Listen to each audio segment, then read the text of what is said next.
안녕하세요. 2시간 전에 마감한 트레이더가 전하는 생생한 글로벌 마켓 리뷰 델타원입니다. 오늘 시장 한마디로 이야기하면 파생시장, 특히 옵션 시장이 어떻게 주식시장을 갖고 노는지 잘 보여준 날이라고 할 수 있겠습니다. 오늘 대부분이 그 시황은 이렇게 마감 시황을 전하고 있죠. 어제 FOMC 회의에서 제롬 파웰이 시장에 대한 충분한 그런 선물을 주지 않았다. 그래서 시장이 좀 불만족스러운 표현을 시장이 좀 불만족스러워서 주가 지수들이 하락을 하고 위험 자산들이 하락을 했다. 뭐 이런 식으로 얘기를 했습니다. 그런데 사실은 저는 그것도 아니라고 보고요. 전적으로 파생 시장 때문에 오늘 하락이 나온 거라고 봅니다. 왜냐하면 유럽은 오늘 굉장히 강했거든요. 왜 미국만 하락하고 유럽은 강했을까요? 바로 파생 시장 때문에 그렇습니다. 내일이 유럽 그리고 미국 선물옵션 만기인 상황에서 유럽 지수는 계속 변동성을 죽였죠. 그래서 제가 웬만해서는 유럽은 위든 아래든 방향성 큰 거 없을 것이다 라고 했는데 오늘 아시아 세션 시작하고 나서 얼마 안 있어 미국에서 그 지수 선물, 미국 지수 선물, 특히 S&P 500 지수 선물을 오전 9시 좀 넘었을 때 한 5천 계약인가 대량 매도가 체결됐습니다. 그러면서 지수가 빠지기 시작했어요. 그것을 시작으로 시장이 점심시간까지 완전히 망가져갖고 반등을 좀 하긴 했는데 어쨌든 그래서 유럽 세션을 맞이하게 됐습니다. 당연히 미국이 그렇게 급락을 하니까 지수 선물들이 유럽 세션도 급락을 해서 출발을 했습니다. 그런데 만기가 하루 앞둔 상황이죠. 그래서 싹 걷어올려서 결국 보합까지 당겨버렸어요. 그렇게 유럽 시장이 강하게 빠르게 보합으로 올라왔으면 미국 지수 선물도 빨리 올라와야 되잖아요. 근데 전혀 올라오지 못했습니다. 왜 그랬을까요? 그리고 유럽 시장, 미국 시장 본장 딱 시작하기 전에 이미 유럽은 거의 보합까지 올라왔었는데 미국만큼은 거의 본장 시작하기 직전까지 계속 바닥, 나스닥 마이너스 3%까지도 찍었어요. 그러면 이거 왜 이런 걸까? 네. 그 콜옵션이 미국 시장에는 개인들이 콜옵션에 잔뜩 붙어 있다고 그랬죠. 그리고 유럽 시장은 양쪽에 그 양매도 포지션들이 가득한 상황이다. 그 기관들이 지수가 급변하기를 원하지 않는 상황이고 미국은 반대로 기관들이 주가를 내리고 싶어하는 상황이다. 그런 상황이었기 때문에 각각이 미국 시장과 유럽 시장이 따로따로 움직였다라고 봐야 될 것입니다. 자세한 이야기를 하기 전에 오늘 아시아 시장부터 가볼게요.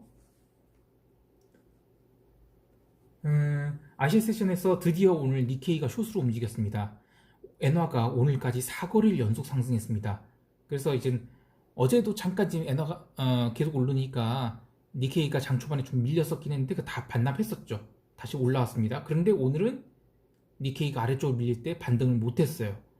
그리고 장중엔 또 엔화 강세이 나왔었고 오후장 들어서 BOJ 금리 결정 마이너스 0.1 그대로 갔는데 장마감 후에 구로다 BOJ 총재가 기자회견을 하면서 환율 계속 면밀히 주시할 거고 올라가는 거 심상치 않다 라고 했음에도 불구하고 엔화가 전혀 안 밀렸죠.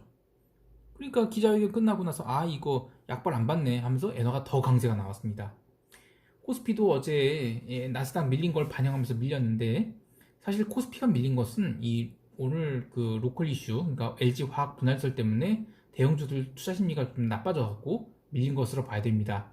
그리고 홍콩도 그냥 쉬어가는 차원에서 1% 넘는 그런 급락이 나온 건데 딱히 그 아시아 시장에서는 개별 시장이 따로따로 움직였고 시장이 그냥 롱포를 지르기에 부담스럽기 때문에 밀린 정도지 급락이 계속 나오는 그런 모습은 아니었습니다. 어쨌든 그래도 아시아 세션 점심때까지 그 미국 지수 선물 5,000개를 누군가 매도를 했기 때문에 전반적으로 리스크 오프 현상이 있었죠. 당연히 엔화 강세 설명했었고 또 그렇게 리스크 오프 현상이 일어나면서 유로도 완전히 처박았습니다. 그리고 유로 같은 경우에는 일봉상 굉장히 중요한 자리를 한 번에 깨버렸죠. 그래서 의미가 있었는데 유로가 그렇게 내리니까 구리도 크게 내리고 아무튼 오지 달러도 내리고 그렇게 지수 선물 급락이 나오면서 위험 회피 현상이 모든 종목에 고르게 나타났다. 이런 게 아시아 세션의 특징이겠습니다. 유럽 세션 가볼까요? 유럽 세션은 그야말로 옵션 완전 오바이트 나오는 옵션 만기 하루 앞둔 난리 부르스가 있었는데요. 이 아시아 세션에서 그렇게 미국 지수 선물들이 약하니까 독일 닥스 지수 선물도 점진적으로 하락을 시작을 했습니다. 그리고 미국 그럼에도 불구하고 유럽 지수는 그래도 강했어요. 강하긴 했는데 유럽 전산장 시작되면서 유럽 지수 선물도 마이너스 1.3%까지 급락을 했죠. 뭐 그때 당시에 이미 미국 지수 선물들은 나스닥 같은 게 마이너스 2% 찍고 있을 때 유럽은 마이너스 1.3%니까 그래도 강했던 겁니다.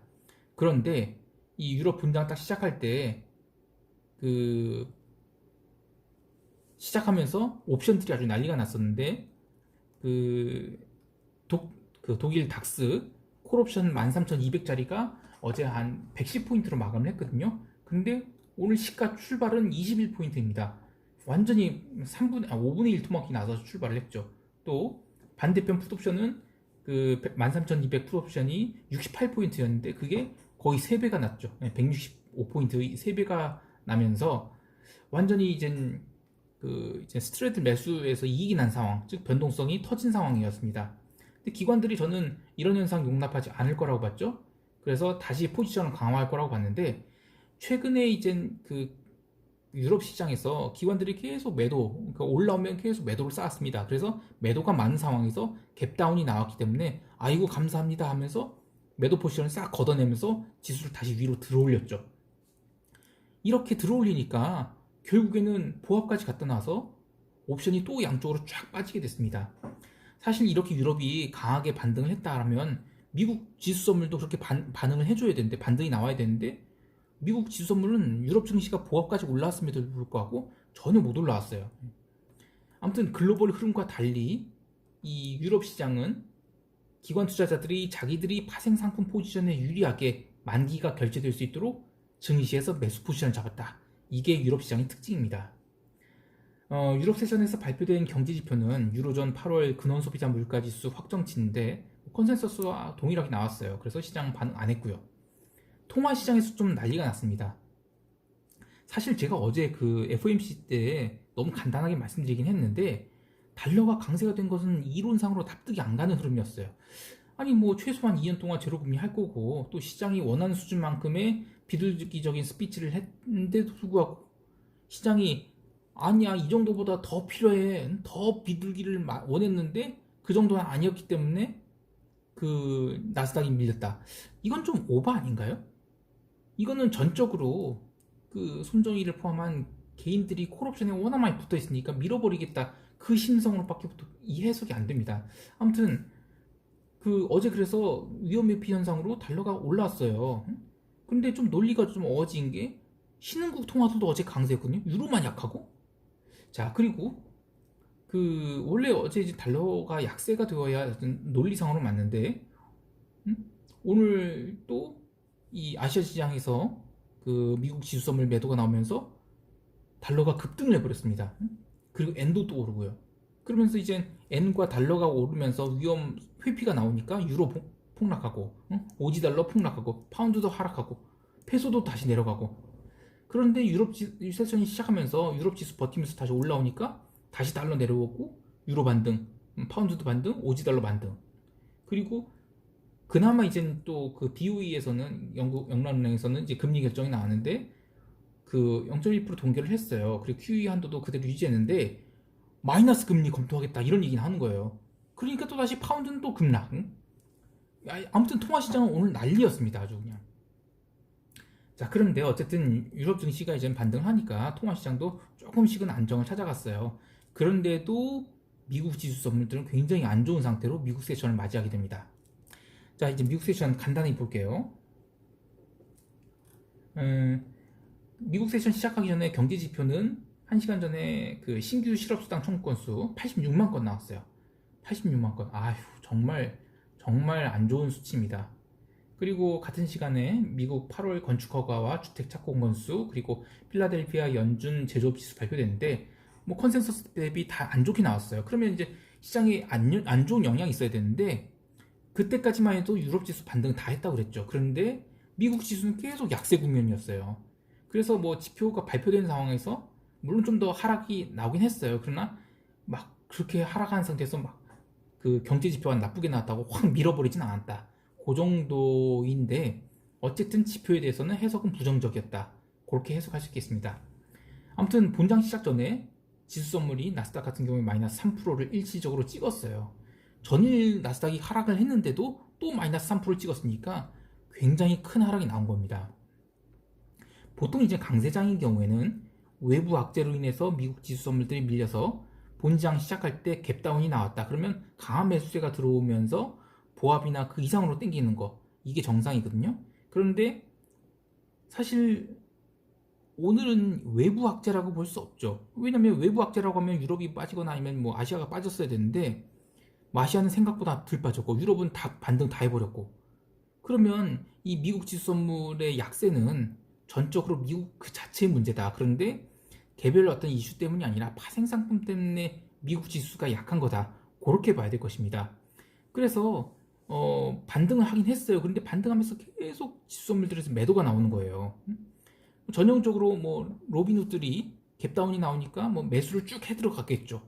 그런데 어떤 기관 투자자들이라든지 마켓 메이커들은 숏 포지션을 쌓고 있었다는 겁니다. 그래서 그 일중 트렌드 트레이딩하는 그런 제가 본 지표들을 보면 계속 매도가 나왔습니다.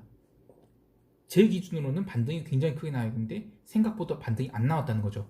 어쨌든 나스닥은 한 마이너스 1%대까지 반등을 했고 또 다우는 거의 보합까지 반등을 했는데 그 뒤로 다시 다 하락을 하게 됩니다. 그래서 A 모양, 그 알파벳 A 모양의 대문자 A 모양이 그 하락이 나오게 되는데요. 그 이후로도 이젠 지수는 계속 62평선, 특히 나스닥 같은 경우에 61평선을 계속 깨려고 그렇게 매도세가 나왔죠. 그런데 마지막에 그 마감 한 30분 남겨놓고 개인들이 거의 뭐 콜옵션들 다 손절을 안 할 수가 없을 상황에서 반등이 나오긴 했습니다. 근데 반등도 제가 보기에는 굉장히 약한 반등이었습니다. 물론 뭐 기계적 매수세가 들어온 건 맞아요. 그러나 그 정도 파워로 매수가 들어왔다면 사실 오늘 아래골이 굉장히 크게 달아야 되거든요. 그런데 매도가 계속 나왔다. 그런 점이 좀 특징이라고 할 수 있겠습니다. 어쨌든 미국 시장은 선물 시장이 아래꼬리 음봉으로 끝났고 현물은 갭다운한 상황에서 작은 양봉이 나왔는데, 사실 작은 양봉이 나오면 이것은 다음날 뭐 갭상승이 조금이라도 나오면 또 상승이 나오는 그런 흐름이 될 수 있습니다. 하지만 저는 내일 만기이기 때문에 미국은 내일까지도 반등을 제대로 못할 것이다, 그런 식으로 보고 있습니다. 대신 유럽은 그게 아니죠. 유럽은 내일 마감 때까지 거의 빠지지 않고 약간 오르거나 아니면 약간 하락한 정도로 버틸 것이다. 왜냐하면 그것이 지금 그 메이저 플레이어들, 기관 투자자들이 가장 파생 상품 이익이 극대화되는 그런 시장 흐름이기 때문에 그러합니다. 자, 이렇게 보고 개별 종목 간단히 좀 볼게요. 기술적 반등했던 은행주들 오늘 싹 상승 다 반납했습니다. 그래서 음봉으로 끝났고요. 그리고 테크 종목들도 막판에 좀 들어올리긴 했는데 대부분 하락을 했다. 그리고 커머디티들 참 완전 난리도 아니었죠. 뭐 아시아 시장에서 그렇게 나빴던 분위기가 뭐 유럽 세션 다 반등하고 그러면서 뭐 구리 같은 경우에는 플러스로 마감했고, 또 골드 같은 경우에도 사실 하락분 많이 다시 반납을 했어요. 그리고 원유 같은 경우에는 제가 39.50이라는 중요한 기준점을 얘기했는데 사우디에서 그런 얘기를 해버리죠. 너희들 숏 포지션 잡는 애들 본때를 보여줄 거야, 뭐 이런 식으로 얘기를 합니다. 그래서 뭐 일단 리스크를 감수하기 싫은 쪽에서 커버링이 나오면서 거의 41불까지 근접을 했습니다. 자, 이제 시장 총평할게요. FOMC 이후로 시장이 후폭풍을 아주 심하게 맞았습니다. 통화시장에서 굉장히 큰 변동성이 있었고, 유럽이나 미국은 각각의 옵션 만기에 대해서 유럽은 보합으로 마감하고 그리고 미국은 밀어서 마감하고, 그런 식으로 따로국밥 모양이 나타나고 있죠. 아무튼 그 시장이 논리가 어떻게 셋업되기 힘든, 아주 논리적으로 설명되기 힘든 그런 현상들이 일시적으로 나타나고 있기 때문에 이런 경우에는 레버리지를 크게 낮춰서 대응을 해야 될 것입니다. 불필요한 스트레스 좀 받지 말아야 되는데 참 쉽지 않습니다. 어쨌든 내일까지는 그냥 뭐 시장을 그냥 그대로 받아들이고 다음 주에 시장이 어떤 형태로 새로운 논리를 만들어서 시장을 움직일 것인지 그것을 주말에 잘 연구를 하는 그런 휴식이 하루가 되어야 되지 않을까 싶습니다. 오늘 정말 힘드네요. 이 FOMC 다음날도 굉장히 힘들거든요. 근데 정말 가관이었습니다. 아무튼 너무 고생들 많으셨고요. 오늘 하루 성공 투자하시기 바랍니다. 이상 델타원이었습니다. 감사합니다.